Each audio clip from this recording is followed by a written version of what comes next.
Crecen los mejores amores, crecen desde el pie. Para sus colores las flores crecen desde el pie. Crece desde el pueblo el futuro, crece desde el pie. Animada el rumbo seguro, crece desde el pie. Cantan para usted los cantores, crecen desde el pie. Un poco de fe y los tambores pueden florecer.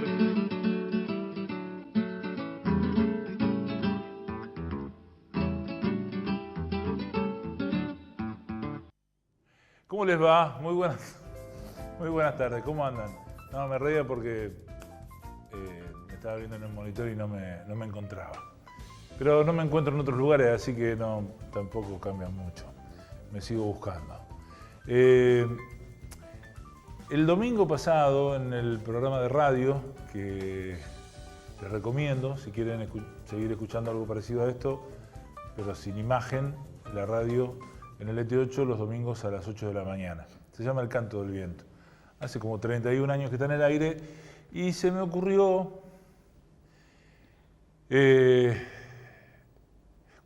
pensar en cuando todo esto termine. Cuando Macri llegue al último día de su mandato y se vaya y suba, vaya a saber quién. Digamos, yo tengo la edad como para haber vivido ya recién casado, la crisis del 89, la del 2001, la del 90 y pico, la de los 90. Y siempre vino alguien, ¿no? Siempre apareció una figura que de alguna u otra manera recuperó algo de lo que nos habían robado. Y debe haber mucho en este país como para que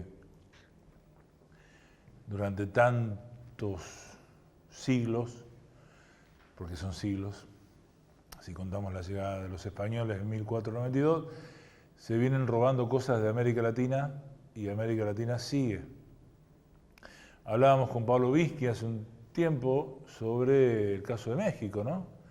Y de López Obrador, de cómo aparece una figura como esa en un México como está.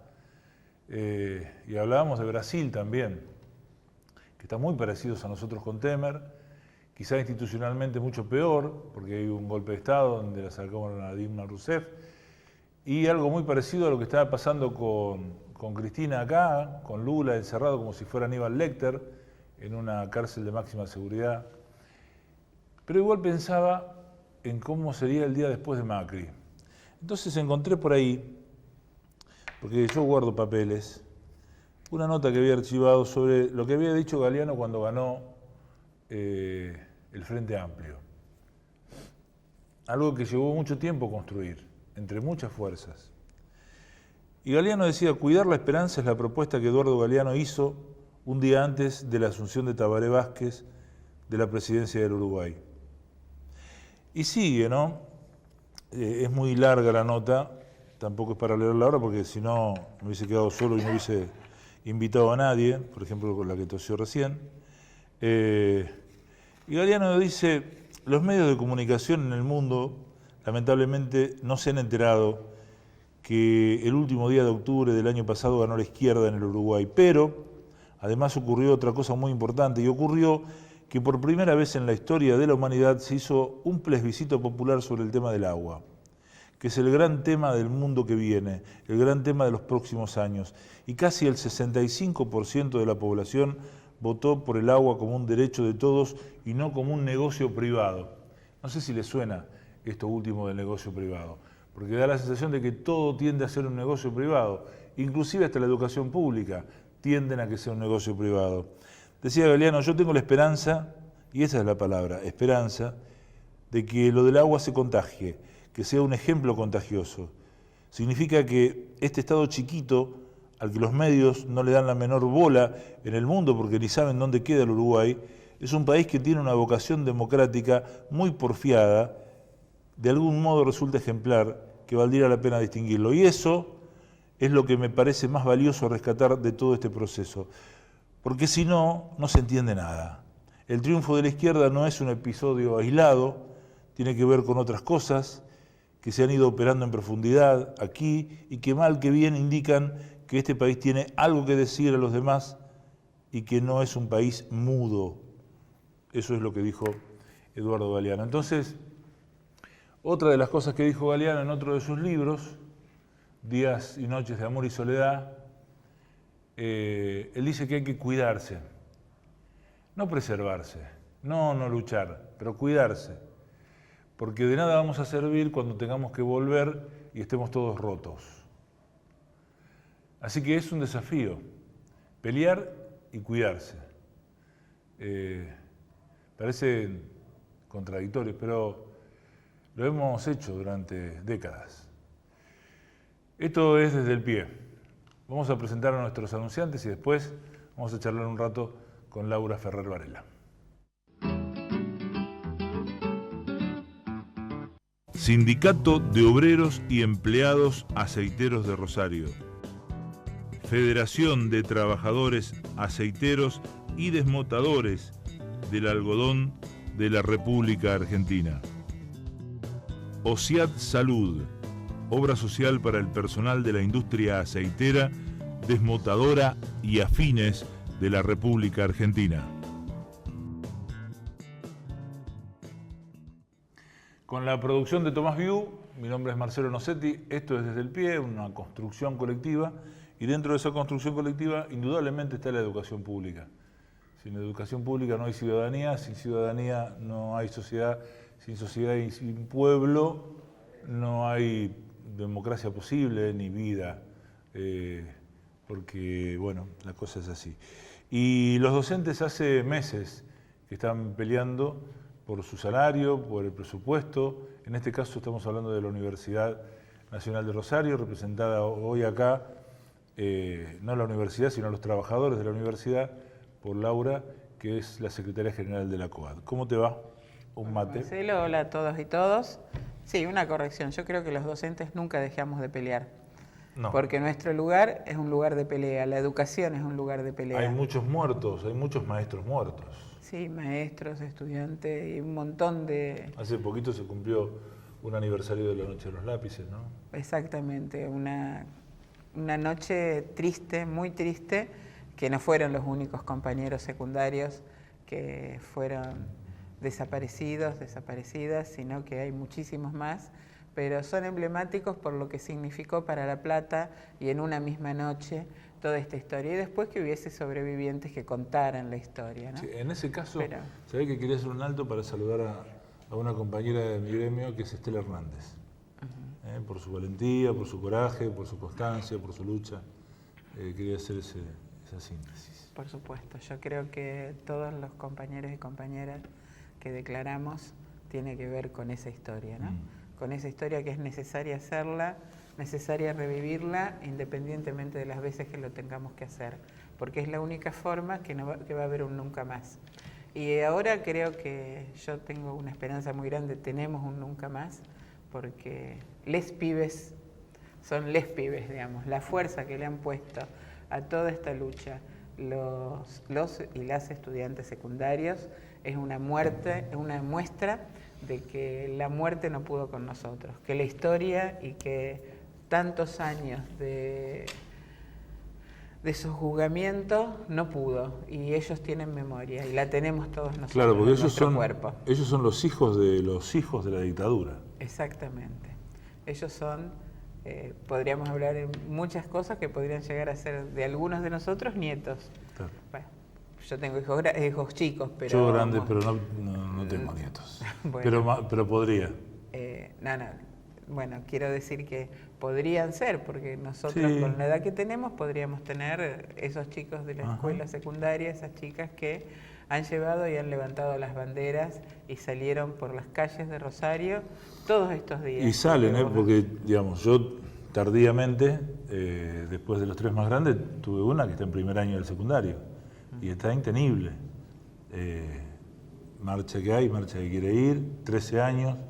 Está empezando a tomar un colectivo, está empezando a salir y hay que ir acompañándola y estar ahí, y su hermana, digamos, y junto con ella un montón, o sea, cientos, miles de muchachos. Y creo que tiene que ver con esto que decía Galeano, de la esperanza, de ese capullo de esperanza, ¿no? El El otro día en la marcha de la Noche de los Lápices había 22 centros de estudiantes de Rosario. Es impensable que del no tener hace 4 o 5 años nada más que 3, 4 o gérmenes muy chiquititos en determinados lugares, hayan podido marchar 22 y organizados y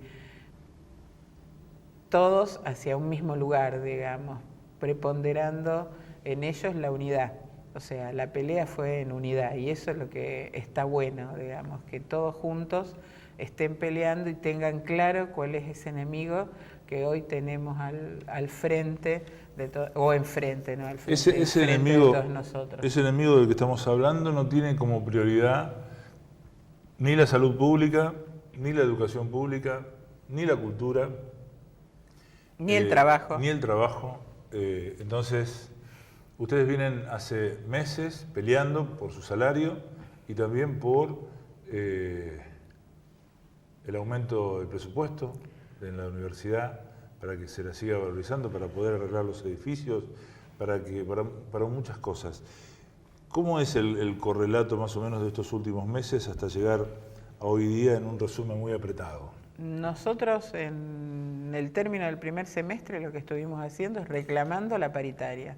Esa paritaria no vino, hicimos un congreso nacional de las 2 federaciones más grandes y dijimos el 6 de agosto paramos, no iniciamos el segundo semestre. Y el 6 de agosto no iniciamos el segundo semestre.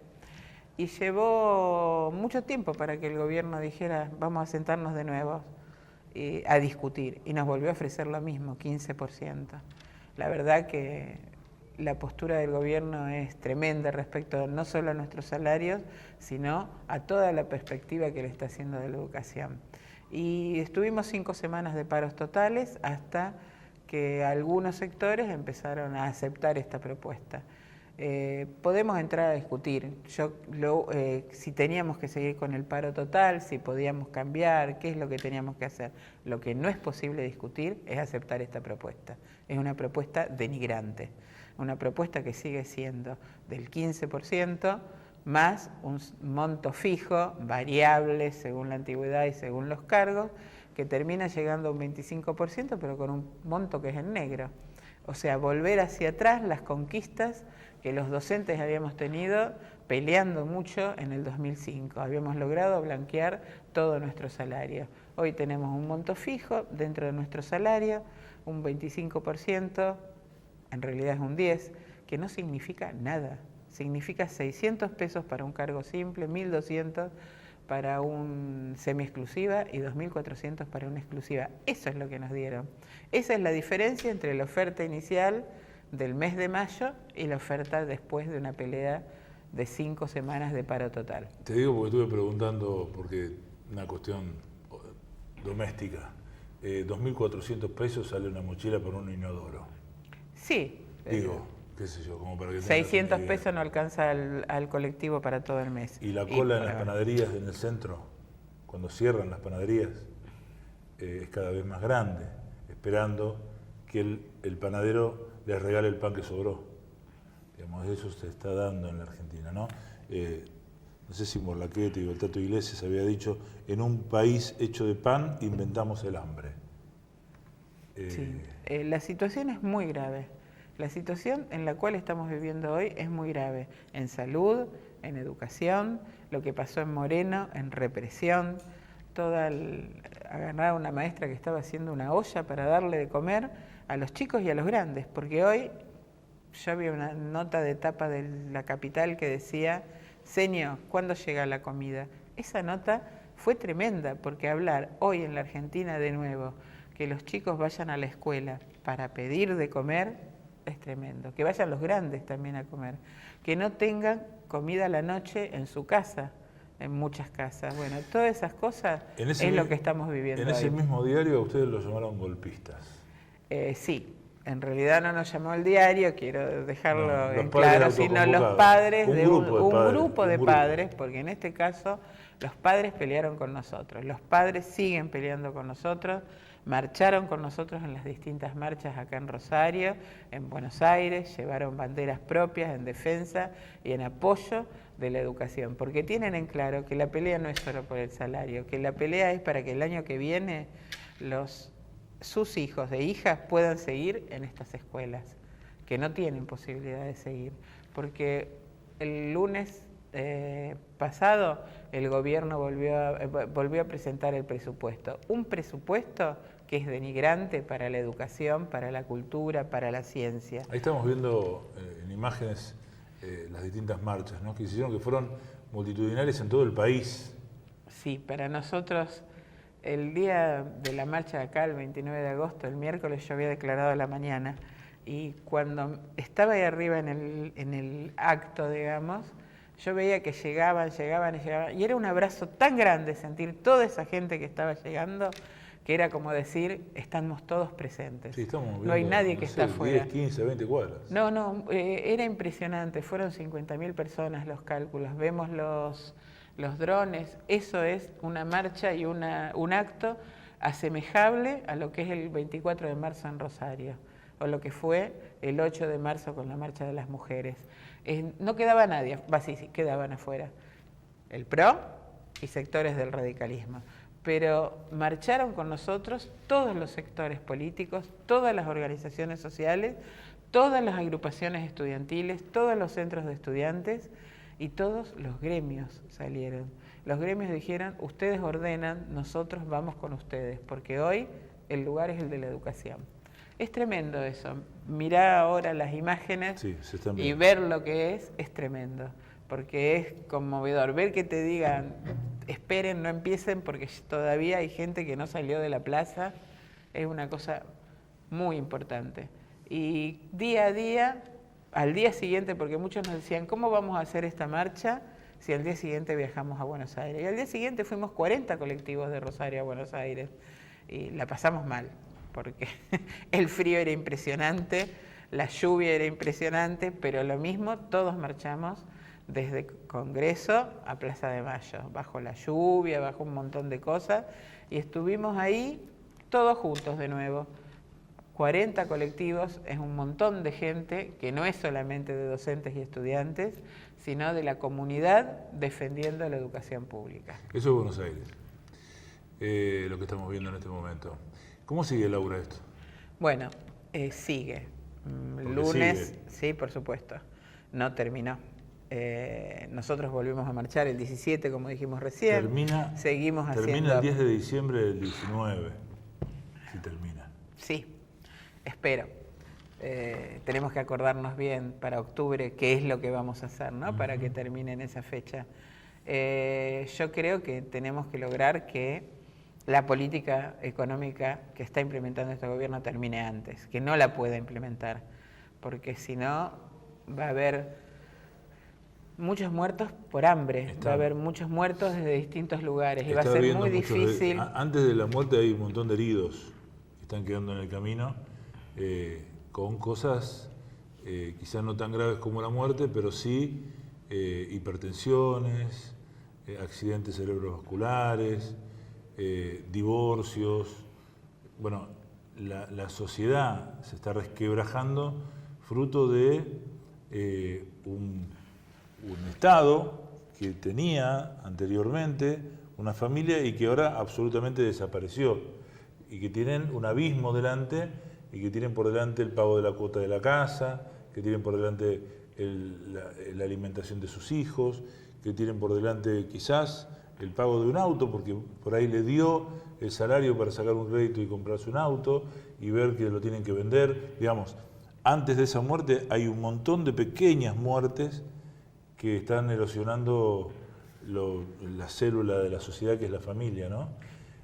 Hasta llegar, porque esto, como decía Grabois, que fue preso y ya liberado, da la sensación que al aparato represivo le sacaron el bozal y le sacaron las cadenas y los dejaron hacer lo que quieran. Sí, eso es lo tremendo, pensar que siguen existiendo estos grupos que son iguales que los que estaban en la dictadura, que actúan de la misma forma y que reducen el presupuesto para educación, salud y se lo pasan al aparato represivo, a la Gendarmería y a la Policía Federal. Eso es lo que hizo hace 15 días este gobierno. Es lo que hace cuando presenta el presupuesto. El lunes y el martes vamos a estar de paro. Lunes y martes. Paramos 36 horas desde la CTA, 24 la CGT. Creemos que el lunes tenemos que estar todos en la calle, en distintos lugares, en Buenos Aires, en cada ciudad, en cada uno de los lugares. Nosotros vamos a estar haciendo clases públicas a la mañana académicas en varias facultades y después por la tarde vamos a estar probablemente en las calles de Rosario, aunque algunos podamos viajar a Buenos Aires. No va a ser masiva la ida a Buenos Aires. Creemos que podemos concentrarnos acá en Rosario con los distintos sectores sociales, los movimientos sociales, la CCC, la CT, Barrios de Pie, la FOL, planteando cuál es que estamos en contra del ajuste, en contra de un presupuesto que está condicionado por el Fondo Monetario. Un presupuesto que lo único que aumenta con la inflación es el pago de la deuda externa. Todo el resto está por debajo. Bueno, ahí me quedó claro, ¿no? Bastante. ¿Ves en el ambiente político, porque vos sos una política, todos somos políticos, un trabajo del otro lado que esté trabajando por eso que decía yo antes, por la esperanza del por futuro? La unidad? Ajá. Yo creo que nos encontramos en la calle, nos encontramos y es el lugar de encuentro. No logramos encontrarnos en otros lugares, o sea, la unidad por ahora se viene dando en hechos concretos, en las marchas que hicimos como educación, en las marchas que se hacen por la salud pública, en los actos en distintos lugares, nos vamos encontrando. No logramos tener un programa común, digamos, no logramos tener una visualización común del enemigo. Todavía perduran, a mi entender, muchas cosas del pasado y diferencias que hoy tendríamos que dejar de lado. El 2008 está muy lejos. Hoy lo que tenemos que plantearnos es cómo salimos hacia adelante.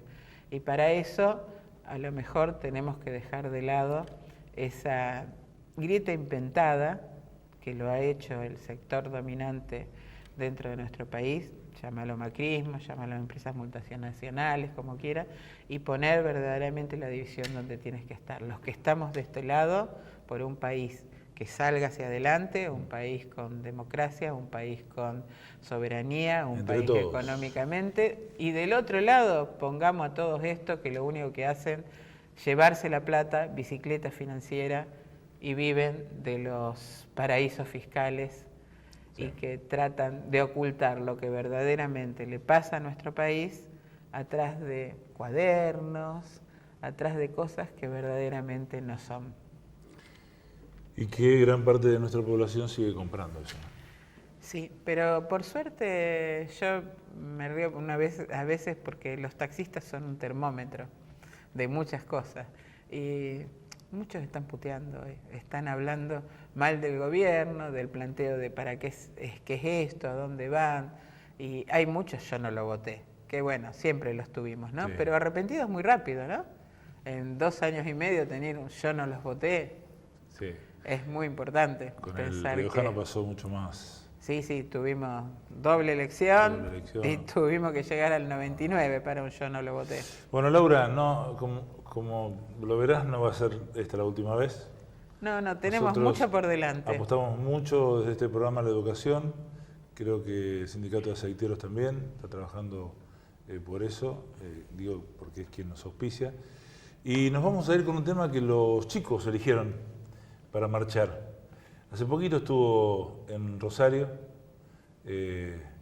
cantó 13, 14 canciones, después se sintió mal porque está grande y bueno, ha vivido licenciosamente, pero alcanzó para todos los que lo fueron a ver y descubrir en ese tipo un ídolo poético de décadas, ¿no? Que estoy hablando de Charly García. Bueno, ese día hicimos una gran mancha en Rosario también, hacia el festival de Charly, y le dimos una remera que decía la universidad pública se defiende.